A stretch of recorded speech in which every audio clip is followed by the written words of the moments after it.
कल मेरी तबीयत ठीक नहीं थी। आपको सच बताऊं तो मुझे डिलीवरी जैसा पेन हो रहा था बैक में। मेरी शोनी बेटी है, पाउडर लगवा लो पाउडर। एक्चुअली पता है वो अभी भी डगमगाती है चलते टाइम। कोशिश मैं यही करती हूँ कि यार ज़्यादा बकड़ बकड़ ना करूँ, मतलब ज़्यादा बड़बड़ ना करूँ। Hello guys, welcome back to my channel. कैसे हो आप सभी? Very good morning. सुबह के 10:30 क्या 11:45 होने वाले हैं, ठीक है। और काम वाम घर के आशीष ने कर दिया है। कल मेरी तबीयत ठीक नहीं थी, आज मैं बेटर फील कर रही हूँ। तबीयत के बारे में तो मैं आपको बाद में बता दूँगी, लेकिन अभी मैं नाश्ता बना रही हूँ क्योंकि पतिदेव ने सारे काम निपटा दिए घर के। तो मैं सोच रही हूँ कि अब नाश्ता उनके लिए बना देती हूँ। तो इधर मैंने तेल चढ़ा दिया है और दूध गर्म हो रहा है उधर कुकू के लिए। इधर मैंने ना कल रात की रोटियां बच गई थी, कल रात की क्या दिन की बच रखी हैं ये, तो इनका कुछ नाश्ता बना रही हूँ आज स्पेशल सा। तो ये मैंने बेसन और आलू का एक पेस्ट बना लिया है और यहाँ पे तेल चढ़ा दिया। मतलब एक्चुअली एक तरह से कह सकते हो पकौड़े बना रही हूँ स्नैक टाइप, ठीक है। तो हेल्दी भी हो जाएगा और पेट भी भर जाएगा, तो बस वही बना रही हूँ। बाकी थोड़ा सा वीक फील कर रही हूँ, लेकिन कोई बात नहीं, इतनी हिम्मत है कि नाश्ता तो बना ही सकती हूँ। चलो फटाफट बनाते हैं और बाद में आपको तबीयत वगैरह के बारे में सब कुछ बता दूँगी, ठीक है। चलो बनाते हैं। ये मेरी कुकली कार्टून देख रही है, पतिदेव यहाँ बैठे हुए हैं गेम खेल रहे हैं। ये दोनों ठीक हैं बस।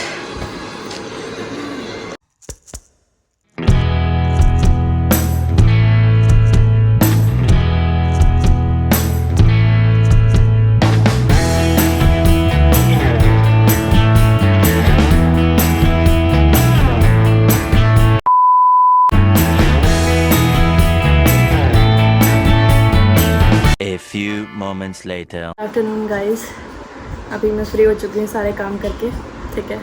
तो कुछ बातें कर लेते हैं आप लोगों के साथ। मेरी कल रात को तबीयत ज़्यादा ख़राब हो गई थी, कल रात नहीं परसों रात को। और मैंने आपको बताया था जैसे कि मैं फीड नहीं करा रही थी कुकू को, तो मुझे रात को कराना पड़ गया क्योंकि पेन बहुत ज़्यादा हो गया था। उसकी वजह से फीवर भी आ गया था। पैरासीटामॉल लेके मैं सो गई थी उसको फीड करा के, पर मॉर्निंग में जब उठी तो मेरे यहाँ पे टॉन्सिल भी बहुत ज़्यादा पेन कर रहे थे। मुझे टॉन्सिल हो गया अचानक से, ठीक है, और फीवर भी था मॉर्निंग में। तो जैसे तैसे सिर्फ मैंने झाड़ू लगाई घर में और फ्रेश वगैरह हो गई। फिर आगे हिम्मत नहीं हुई काम करने की। मॉर्निंग ड्यूटी चले गए थे, तो मैंने उनको कॉल किया कि आप आ सकते हो क्या, मेरी तबीयत ठीक नहीं है। तो वो आ गए 1 घंटे के लिए। तो बस उन्होंने मुझे सूप पिलाया था आई थिंक, और कुछ नाश्ता बनाया था, तो वो हमने खाया दोनों ने मिलके, और खुद को भी उन्होंने नाश्ता करा दिया था। फिर हम लोग 1 घंटे बाद वो जा चुके थे। मैंने दवाई ले ली थी और मैं थोड़ा बेटर फील कर रही थी, तो मैंने घर के काम निपटाए, जैसे कपड़े धोना, बर्तन धोना और खाना बनाना, खुद को नहलाना, खुद नहाना। ये सब करने के बाद में फिर दोबारा मेरी आंखों के सामने अंधेरा आ गया, मुझे गर्मी लगने लगी, फीवर चढ़ गया बहुत तेज़। फिर मैं थोड़ी देर लेटी, इतने में पतिदेव आ गए 2 बजे करीब। 2 बजे वो जब आए तो मैंने सिर्फ 1 रोटी और थोड़ी सी दाल खाई, और फिर दोबारा से मैं दवाई लेके सो गई। और मैं शाम को उठी 6 बजे। तब फीवर नहीं था, लेकिन आशीष ने बोला कि आप एक बार डॉक्टर को दिखा लो क्योंकि ठीक नहीं है, बार बार फीवर आ रहा है जा रहा है, और पैरासीटामॉल से कोई असर नहीं हो रहा था। तो मैं जब डॉक्टर के पास गई तो उन्होंने कहा आपको इन्फेक्शन हो गया है गले में, जो टॉन्सिल है उसकी वजह से बार बार फीवर आ रहा है जा रहा है, जब तक ये जाएंगे नहीं तब तक आपको ये सब रहेगा। तो बस, और 3-4 दिन के लिए उन्होंने बोला कि आपको शायद ये सब चीज़ें फेस करनी पड़े। आजकल चल भी रहा है वायरल और टॉन्सिल वगैरह। तो दवाई लेके वापस आ गए हम लोग। मैंने खाना वाना खा के, मैंने ब्रेड और दूध ही पिया था बस, उससे मैंने दवाई ली और मैं रात को सो गई। 10 बजे करीब मुझे इतनी तेज़ बुखार आया, आई थिंक 104 या 105, पता नहीं कितना हुआ, लेकिन इतना था मुझे। तो बॉडी पेन हो रही है बहुत ज़्यादा, पैर में जान नहीं है, पेट कमर में इतनी तेज़ दर्द हो रहा है मेरे, और सर फटने को आ रहा है, बहुत तेज़ फीवर चढ़ गया मुझे 10 बजे करीब। मैंने आशीष को बोला कि मेरी हालत ठीक नहीं है शायद, मैं रोने लगी। मैं उन्हें बोल रही हूँ कि मुझे बहुत पेन हो रहा है। आपको सच बताऊँ तो मुझे डिलीवरी जैसा पेन हो रहा था बैक में। जब मुझे याद है अच्छे से कि मैं डिलीवरी के टाइम पे कैसा पेन था, तो वैसा ही पेन हो रहा था मुझे, और पैरों में बिल्कुल जान नहीं। उन्होंने मुझे कुछ पट्टियाँ रखी ठंडी, और मेरा फीवर थोड़ा सा हल्का हुआ।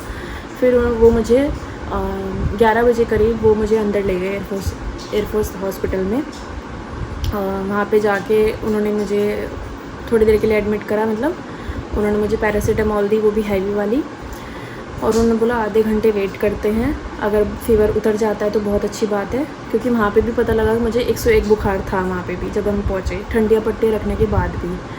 तो 101 बुखार था, तो उन्होंने बोला आधे घंटे वेट करते हैं। उस आधे घंटे में तो फ़ीवर उतर गया था मेरा पूरा, लेकिन बॉडी में बिल्कुल जान नहीं थी। उन्होंने बोला आप इन्हें घर ले जाओ और हो सके तो इन्हें कुछ खिला देना अगर इनका मन करे, वरना इनको सोने देना, आराम करने देना। मैं जब घर आई तो मतलब बेटर फील हो रहा था मुझे, क्योंकि वो दवाई जो थी ना पैरासीटामोल, वो थोड़ी हैवी थी। मैं घर आके डायरेक्ट सो गई और फिर मॉर्निंग में उठी तो मुझे काफ़ी अच्छा फील हो रहा था। फिर मैंने थोड़े बहुत काम निपटाए घर के, जैसे नाश्ता बनाना, बर्तन धोना, ये सब करा। ठीक है, अब मैं फ्री हो चुकी हूँ और कुकू जहल के पास गई है, पतिदेव ड्यूटी जा चुके हैं। इस बीच में मैं आपको सच बताऊँ तो मेरे हस्बैंड ने इतना साथ दिया मेरा, कि जैसे कि मैं बोलती भी हूँ कि आशीष बहुत अच्छे इंसान है। अगर मैं सच बताऊँ तो देखो, कमियाँ हर इंसान में होती हैं, ऐसा नहीं है कि वो बिल्कुल ही परफेक्ट हैं, कमियाँ हर इंसान में होती है, लेकिन जो अच्छाई है वो अच्छाई है उनकी। उन्होंने बहुत मतलब बहुत साथ दिया मेरा। ठीक है, और यही होता है कि आपका अच्छा दोस्त हो, अच्छा पार्टनर हो, अच्छा भाई बहन हो या अच्छे माँ बाप हो, ये सही मायनों में तभी पता लगता है जब आपका दुख का टाइम आता है। क्योंकि सुख के टाइम में तो सारे इकट्ठे हो जाते हैं, दुख के टाइम में सच में पता लगता है कि कौन आपका सच्चा साथी है, कौन आपका साथ दे सकता है। ठीक है, लेकिन हम लोग ना बड़े दिल वाले बन जाते हैं कि कोई बात नहीं, गलतियाँ माफ़ कर देते हैं, पर गलती एक बार या 2 बार माफ़ की जाती है, हर बार माफ़ नहीं की जाती। तो बस वही है कि मुझे पता है कि आशीष मेरा कितना साथ दे सकता है, कितना उन्होंने दिया है। मैं आपको सच बात बताऊं तो जब मेरी प्रेगनेंसी के बाद का जो टाइम था ना, उसे जापा बोलते हैं हमारे उधर, और उसमें भी आशीष के अलावा मैं नहीं कहूँगी किसी को भी, क्योंकि उस टाइम पे फेस्टिवल का टाइम था, मेरा बर्थडे भी था, फेस्टिवल भी बहुत सारे थे, तो किसी को अपनी खुशियों में इतना पता नहीं था कि नीतू की क्या हालत है। तो बस एक मेरे हस्बैंड ही थे जो मुझे दिन रात पूछते रहते थे कि तू ठीक है ना, आप ठीक हो ना, आप अच्छे से खा पा रहे हो ना, अच्छे से आप ध्यान रख पा रहे हो ना, मैं आपके साथ हूँ। वो रात भर मेरे साथ जगे भी रहते थे बेबी को, कभी मैं फ़ीड करा रही हूँ, कभी पॉटी साफ़ कर रही हूँ, कभी सुसु, तो वो हमेशा मेरे साथ जगे रहते थे कि मैं आपके साथ हूँ, कोई हो ना हो मैं आपके साथ हूँ। तो मैंने बहुत मतलब एक बुरे टाइम देखा है, तो उसमें हमेशा मेरे हस्बैंड मेरे साथ रहे हैं, और उनको भी पता है कि नीतू मेरे साथ रहेगी हमेशा अगर मेरा कोई बुरा टाइम आया तो, और जो कि मैं होती भी हूँ उनके साथ। ऐसा नहीं है कि मैं अपने हस्बैंड की तारीफ़ कर रही हूँ तो कभी मैं उनके साथ नहीं होंगी, मैं हमेशा उनके साथ हूँ, हर कंडीशन में हूँ, चाहे दुख हो, चाहे सुख हो, चाहे कोई भी चीज़ हो, हमेशा उनके साथ में हूँ।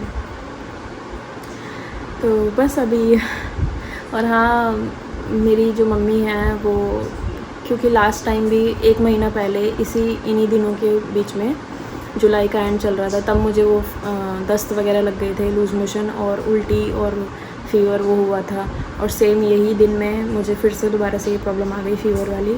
तो लगातार 2 बार ये चीज़ें होने के बाद ना मेरी मम्मी मुझे बोल रही थी कि बेटा हो सकता है कि तुझे किसी की नज़र लगी हो या हाई लगी हो, ऐसा बोलता है मेरे उधर। तो मम्मी बोल रही थी तू आ जा हमारे पास और बस मैं तुझे झड़वाने लेके जाऊँगी कहीं। बाकी मेरी सासू माँ भी बहुत चिंता कर रही थी कि बार बार ऐसा क्यों हो रहा है। तो मैं दोनों मम्मियों को ये बोलना चाहूँगी कि मैं बिल्कुल ठीक हूँ।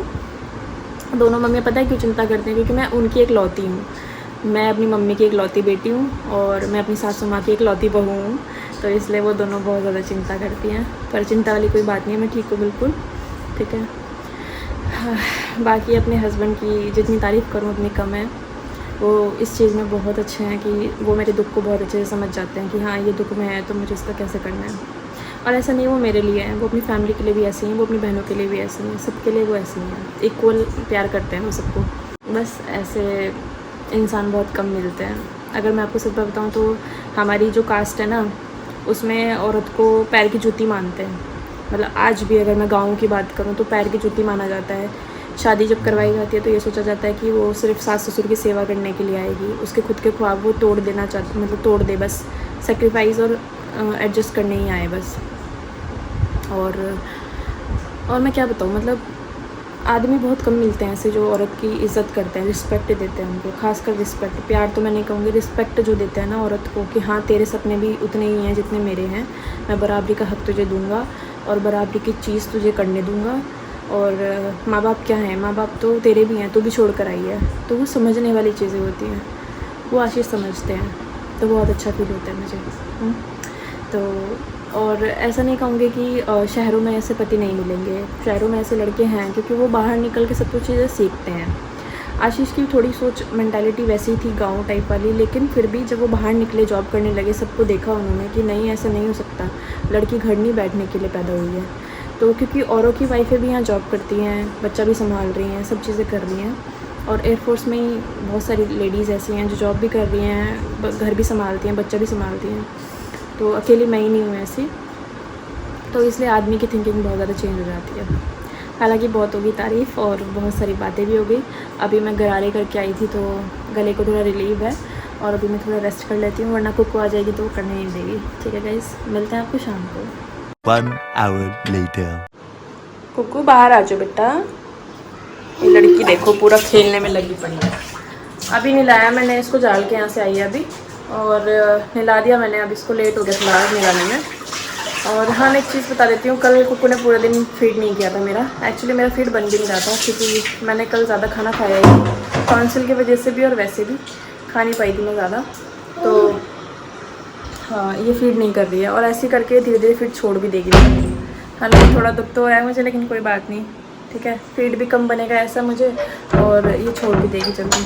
कल तो पूरा दिन मेरा बच्चा मेरे से दूर ही रहा क्योंकि मेरी तबीयत भी ठीक नहीं थी। आशीष जी ने सब कुछ देख लिया था आसानी से, और बस ऐसे ही कुछ है अभी। चलो बाहर चलो, पोछो अपने आप को। इसे नहला दिया, अब थोड़ा कुछ खाऊंगी मैं। वैसे मुझे भूख भी नहीं लग रही, पता नहीं क्यों, क्योंकि फ़ीवर जो है ना अपना इफेक्ट छोड़ता है बॉडी में। वीकनेस और भूख ना लगना या फिर थकान जल्दी हो जाना, ये सब चीज़ें होती रहती हैं।